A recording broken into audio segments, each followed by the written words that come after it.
días, son as 11 da mañá e estamos aquí presentando o 12 en acción. Bos días, Carmen. Hoxe estamos aquí presentando 4 entrevistas sobre incendios forestais e tamén teremos a unha invitada especial.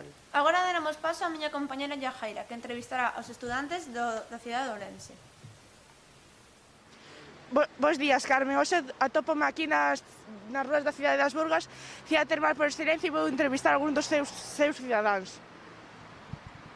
Ola, boas tardes. Son reporteiro do programa 12 de Acción e o día de hoxe estamos a facer un reportaxe sobre os incendios. Podería facervos unhas preguntas? Sí. Que pensades acerca da problemática dos incendios en Galicia? Penso que é unha pena porque Galicia temos uns bosques preciosos e é unha pena que se queimen. Si, Galicia é un país moi rico en vegetación e ao longo do ano e sobre todo nos meses de verán hai moitísimos incendios que eu non entendo como a xente o pode facer.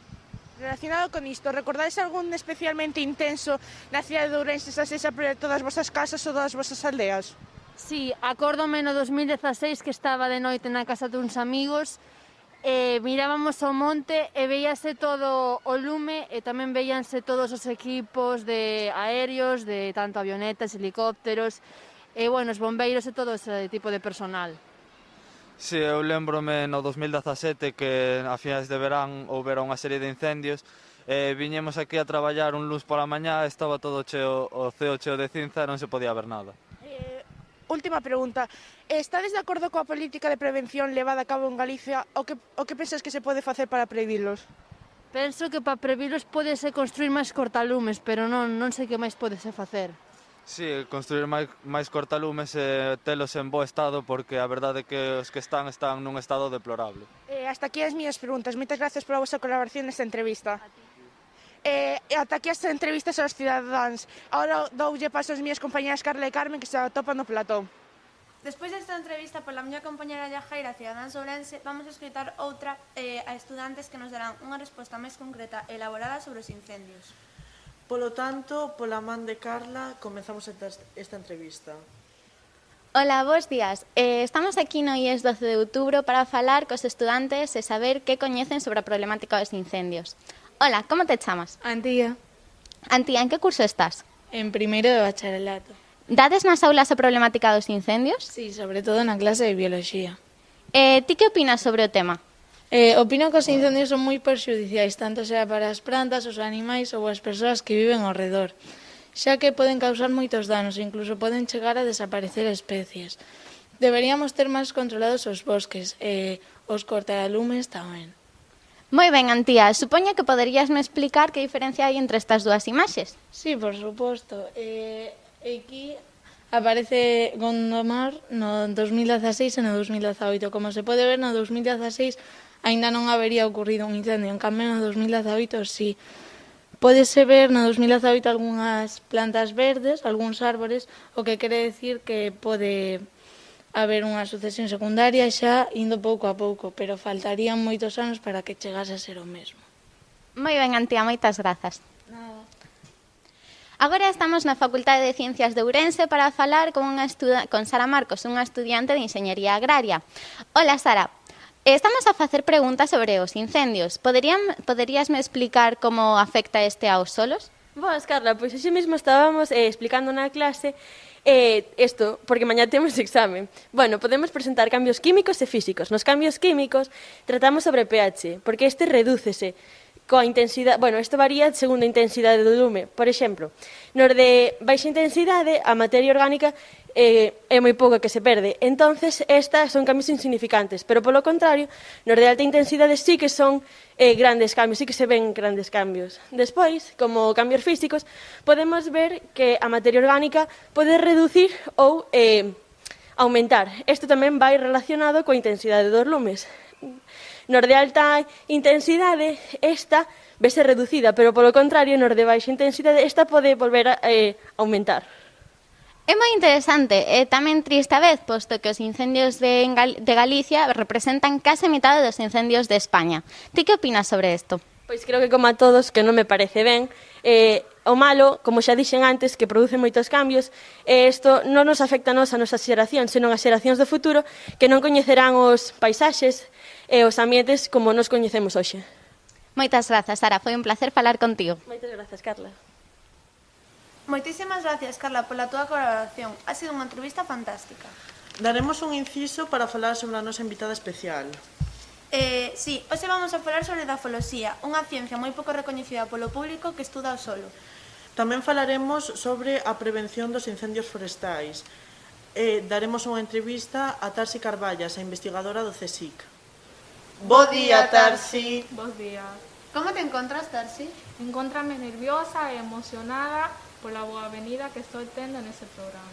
Normal que teñas unha boa benvida, xa que ademais dunha gran científica, eres unha muller luchadora e extraordinaria. Efectivamente, como viste, tes unha historia fantástica e por iso queríamos entrevistarte. Moitas gracias. Podedes comenzar cando queirades. Observando a tua trayectoria e sendo tan experta como eres, que se pode facer co solo despois dun incendio? Despois do lume, débese tomar unha medida para protexer o chan contra a pulverización do lume. Hai moitas técnicas, por exemplo, plantar herba, porque o máis importante despois do lume é que se forme unha cuberta vegetal que cubra todo o terreo. Canto tempo tarda en volver a recuperarse o solo despois dun incendio ou nunca volve a recuperarse? Pois os solos forestais actualmente necesitan ata 80 anos despois do lume para recuperarse completamente. Pero hai especies recupérase en menos tempo, todo depende. Nun instituto o 12 de outubro estás a implantar no ano 2020, 2021, 2022 un plan de igualdade. Ti, como muller e científica, senticheste en algún momento discriminada na túa vida laboral? Pois hai uns anos o traballo das mulleres non eran tan recoñecido como dos homes, pola presión que lle poñían.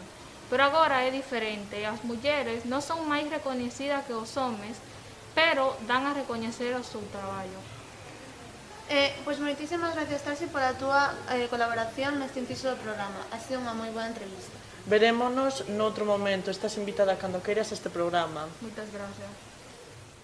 Moitísimas gracias, Tarsi, por acompañarnos neste inciso do programa. Despois desta gran entrevista pasaremos ao noso compañeiro Ángel, que está a entrevistar a un deportista de élite e a un sendeirista. Hola, bos días. Hoxe estou aquí con Ismael, un deportista de triatlón que nos vai responder unhas preguntas acerca de como lle afectan os incendios no seu deporte. Hola, bos días. Como te afectan os incendios no teu deporte e que sabes acerca deles? Pois sei que destrozan a nosa fauna e o noso medio natural, e pois afectame moito na respiración, que é moi importante no noso deporte. En cal das fases da túa carreira é peor para ti un incendio? Pois cando vou correndo ou cando vou na bici, sen dúbida, porque teño que manter un ritmo constante e a respiración tamén ten que ser constante, imposibilitaríame moito o traballo. Vostede necesita unha boa respiración para o deporte que realiza. Que sentiría estar cheirando o fume dun incendio mentre estás correndo? Pois sentiría moitas náuseas e a verdade é que creo que sería imposible seguir ca carreira. Moitas grazas pola túa colaboración respondendo estas preguntas. Agora pasamos con Lucas, un guía sendeirista que foi tan amable de respondernos unhas preguntas acerca do incendio das termas. Como crees que afectou este incendio á cidade? Pois é un golpe moi duro para a cidade e para un dos principais atractivos turísticos de Ourense, unha pena, a verdade. Que crees que habría que facer para reconstruílo? Pois seguir visitando as termas, que seguen sendo moi atractivas e bonitas, isto sería o máis importante, eu creo. E por último, unha última pregunta, que despois de que haxa unha recuperación deste lugar, crees que habería mesma xente que quera asistir ás túas guías? Sí, eu creo que sí, porque a xente tamén quere velo por dentro e esperemos que se restableza pronto e que volva a ser o que foi antes. Moi ben, grazas pola túa colaboración respondendo a estas preguntas. Graciñas, Ángel, pola túa colaboración. Ha sido unha moi boa entrevista. Estamos chegando ao final do programa. Quédanos a última entrevista. Será Jennifer, que se encontra na vila de Xinzo de Limia realizando a última entrevista. Hoxe estamos aquí en Xinzo de Limia para facerlle un par de preguntas a Carlos, un granxeiro da zona, e a Hugo Barandela, un axente de Seprona. Ambos falaránnos sobre o tema dos incendios que teñen acontecido últimamente. Carlos, poderías falarnos de como afectou ao teu día a día esta situación?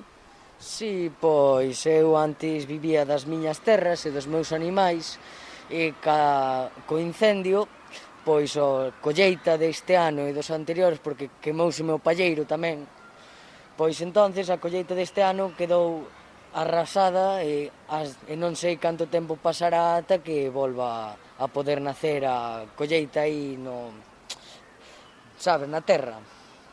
Non sei canto tardará en recuperarse. Os animais, pois bueno, agora non hai pastos para darlle de comer, para que pasten e tal, entonces tendrei que comprarlle pienso. E máis, pois nada. Hugo, compartirías con nós o que opinas ti desta situación? Sí, como ben dixo Carlos, os que traballan neste sector son máis afectados por culpa da acidez que vai ter a terra, non? Non só eso, senón queremos que os xóvenes, ou non tan xóvenes, tomen conciencia do que fan. Que se van faer algo de lume nun monte teñan en conta as regras ou os, por así decirlo, as indicacións que se poden atopar na web, sobre todo agora con móviles atopamos enseguida, é que non olviden chamar o 112 en caso de que vexan un incendio, que non esperen a que avance moito máis. Xa vexo que estades bastante afectados. Gustaríame que me contásedes como pensades que vai ser a recuperación do solo. Poderías empezar ti, Carlos? Bueno, eu busquei información no internet e estuve mirando que pode ser nos casos máis favorables de 1 a 5 anos e nos casos máis desfavorables pode non volver a haber vida. Entón, habrá que esperar e de momento, pois, comprarei unha terra por aí lonxe e tendrei que apañarme, como poida. Hugo, ti como axente de Seprona, que opinas ao respecto e que farías? O primeiro que non só o chan, senón o lume, a acidez e os gases que manda a atmósfera do chan. Faer o que faría, o que estamos a facer, controlar as entradas, pero obviamente non é só cosa nosa, senón necesitamos que a poboación da zona revise tamén que non se cometan negligencias no lugar para que non poida causar ese lume. Bueno, pois hasta aquí hemos chegado no día de hoxe. Moitísimas gracias a todos os espectadores por acompañarnos detrás da pantalla. Verémonos no próximo programa. Aquí o 12 Nación.